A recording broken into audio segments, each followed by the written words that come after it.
Kata daripada owner kilang sendiri ni, betul ke mi ni kena basuh atau tak kena basuh? Assalamualaikum bang. Banyak mi ni. Alhamdulillah tuan.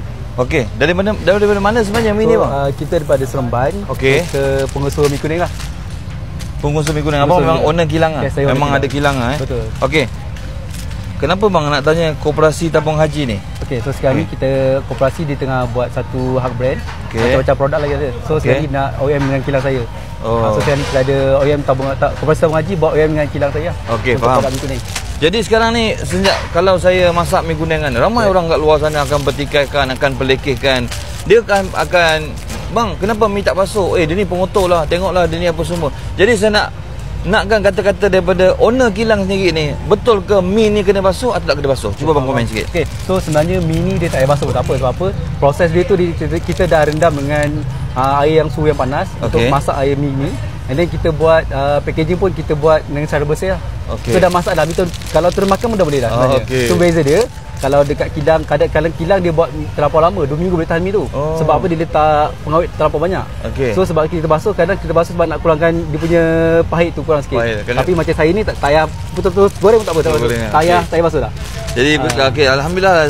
Banyak juga abang bagi yang sebenarnya saya bukan meminta ni, abang yang bagi. Sebenarnya saya dah tolak dah ni. Pasal ada isu berkenaan dengan mi sikit kan. Jadi saya dah tolak, tapi abang punya pasal saya alhamdulillah lah. Ni semua orang Islam punya mi Okey. Sebanyak berapa kilo bang ni?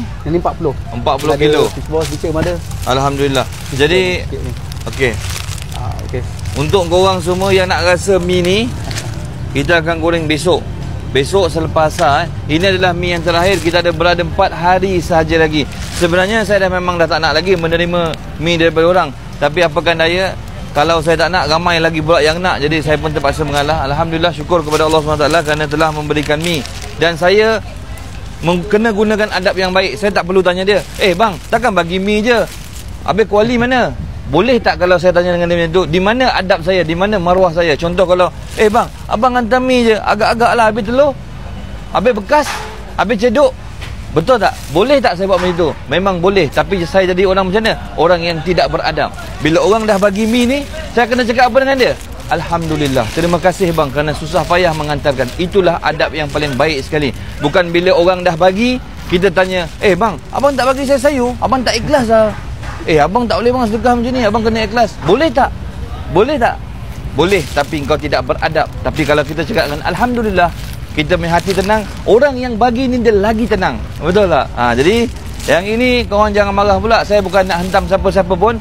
Cuma saya bagi pengajaran yang tepat, padat pada sasarannya. Okey? Lokasi kita berhadapan dengan TM Point Shah Alam. Okey, salam lagi sekali. Bang, terima kasih bang. Alhamdulillah, itu saja yang saya nak bagi tahu. Okey bang. Okey, terima kasih. Okey, baik.